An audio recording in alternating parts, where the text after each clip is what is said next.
Well, the race for governor just got a little more interesting here in Tennessee. Tonight, a man who first gained notoriety for his pet raccoon says he wants to move into the governor's mansion now. Fox 17's Sky Arnold spent some time with Mark Coon Rippy Brown and joins us with this story. You know, you spend 10 minutes with him, you'll hear a bunch of Bible verses. You'll also hear a lot about what he believes is wrong with the government. Of course, Brown tells me no one gave him the time of day when he tried to appeal the seizure of his pet raccoon. That, of course, is what gained him a lot of attention. He believes the only way to change things is to run for governor. Hello, my name is Mark Coon Rippy Brown. As political announcements go, it may lack bells and whistles. I've officially tossed my hat into the ring to run for governor of the great state of Tennessee. But Mark Coon Rippy Brown is sure getting attention. This YouTube video has more than 3,800 views, in part because of Brown's unique internet notoriety.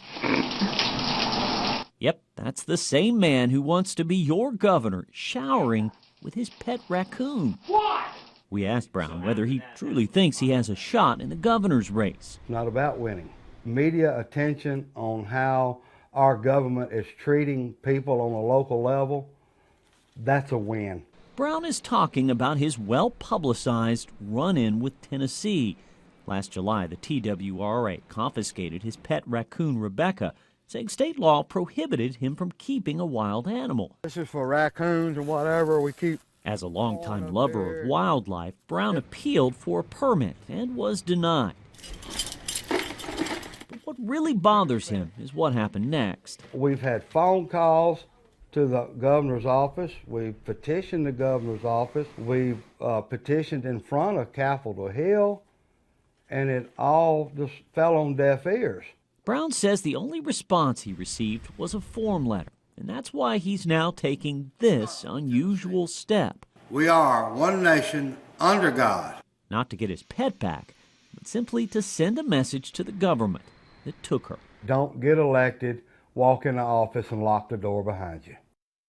Now, Coon Rippy Brown does not believe he'll ever see his pet again. In fact, we're told Rebecca was actually eventually released into the wild. Brown also has no plans to raise money or put up signs once he finishes gathering all those signatures and officially files to run. But he does have some political positions. Yes, we mentioned that earlier. We asked him about him. He tells us he does not support Obamacare, does not support wine and grocery stores or Common Core, but he does support giving money to businesses to bring them to Tennessee and create jobs. Also read where he thinks that we've become too politically correct. Yeah, that would be another thing. And he wants to work on that as well. Yeah. Interesting. All right, we'll stay tuned for that. Thank you, Scott.